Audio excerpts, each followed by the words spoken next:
Laundry day in the Jets talk household means the cockpit is covered in clothes. But I'm excited the NFL has released their salary cap for the 2024 season. Does that mean the Jets can retain Bryce Huff? Jets, Jets, Jets! All right, boys and girls, I'm excited to get into this. The NFL has released their salary cap figures for the 2024 season. Per Adam Schefter, the salary cap for the 2024 NFL season will be $255.4 million. The NFL said unprecedented $30 million increase per club in this year's salary cap is the result of the full repayment of all amounts advanced by clubs and deferred by the players during the COVID pandemic, as well as an extraordinary increase in media revenue for the 2024 season. And this is something that we have consistently seen over the entirety of the NFL's existence. Going back to 1994 when the salary cap was implemented at just $34 million. Just think about it, 30 years, I guess. Exactly. Man, I'm getting old. 30 years with the salary cap, and now we're up to $255 million. This is the biggest increase that we've seen in the salary cap, and it's only expected to get bigger as these streaming media deals continue to play out. And who knows, maybe more playoff games are going to end up going to streaming services. And as a fan, I don't love it, but as, obviously salary cap stuff and money, good for keeping players, which begs the question for a lot of people. Can the New York Jets hold on to Bryce Huff, their star edge rusher that seemed poised to hit free agency? Well, the Jets have $15 million in salary cap as it stands today, thanks to this increase. Now, it's only $10 million above where we thought the salary cap was going to be. So it's a little different in that respect. And you got to remember, too, this is the salary cap for all teams. So it's not just the Jets that are increasing in salary cap. It's every team that could be potentially offering money. But that's not exactly what we're talking about here. We're not talking about Bryce Huff negotiating with other teams. Obviously, if we allow him to hit free agency, that's what it would be. But the franchise tag is $21.3 million, which is something that I think Jet fans are seriously interested in, especially now that we have basically a bonus $10 million to play with that we didn't think we were going to have before. And the franchise tag is important because that means no other team can negotiate with Bryce Huff. Meaning, if we were at 15 million before or something like that, this essentially gives us the ability of thinking we could give him 25. But that's not the case. You're only going to have to go to 21. So this is really exciting for me. I'm really looking forward to this. But the question is, how much cap space can the Jets make? Now, we've discussed the cuts in the past, but it's important to go back to it now with the new figures in place. So as far as restructures and extends, I'd love to restructure or extend or give new contracts. We've heard new contract potentially coming down the pipeline for CJ Mosley. He's got a big-time $21 million cap hit, so I don't think that's going to stand. But if you restructure or extend any one of these threes, CJ Mosley, JFM, DJ Reed, Conklin, that saves you $10.5, $9.27, and $3.9 million. If you're able to work out a trade, Zach Wilson will save you $5.4 million. It could be an or $1 million in the event the team that we are trading to or trading him to wants us to eat the salary of the bonus that's going to have to get paid out, which means they would be on the hook for the $1 million. And that means the Jets would only save $1 million instead of the full 5.4. So we'll see where that ultimately ends out. For this calculation, we're going to assume the best possible case scenario, and that's going to be that 5.4 number.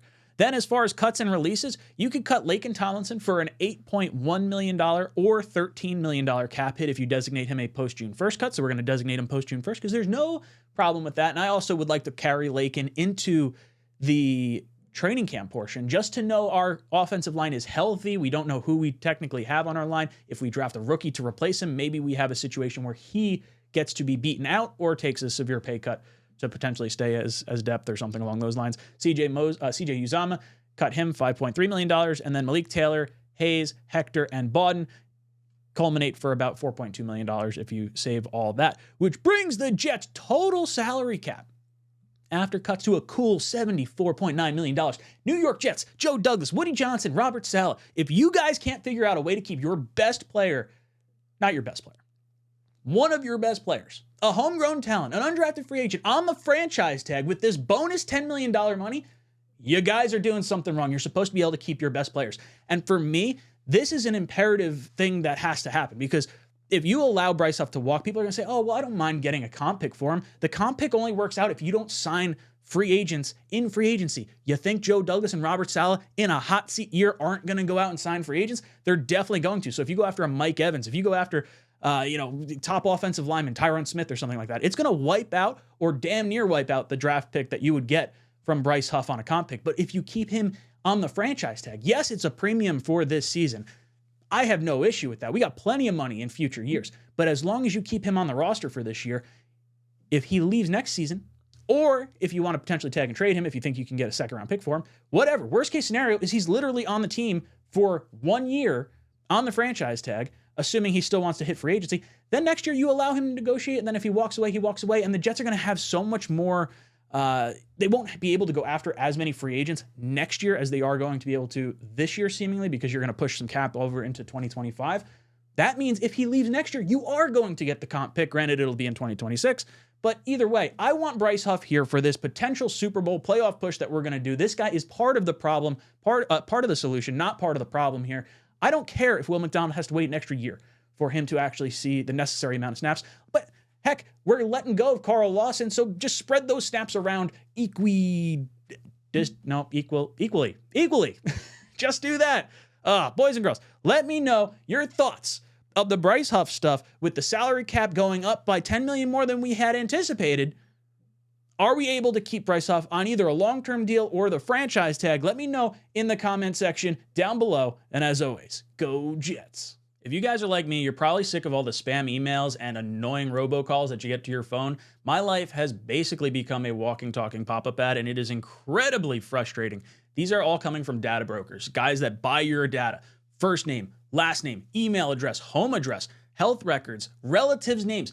All this information is being sold constantly to the highest bidder, and it's incredibly frustrating. That's why the sponsor of our video, Aura, is so incredible. Aura shows me exactly which data brokers are buying and selling my data and automatically opts me out of those lists. So my inbox is getting completely cleared out. I'm able to have my security the way it should be, because you may have some of the services that will protect you, a VPN, antivirus, password managing services.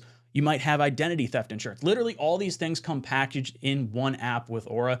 Very cool. You'll probably save yourself a crazy ton of money just by shaving off all the different services that you wind up having. Not to mention, like I said, you get that 14-day free trial. Link in the description down below.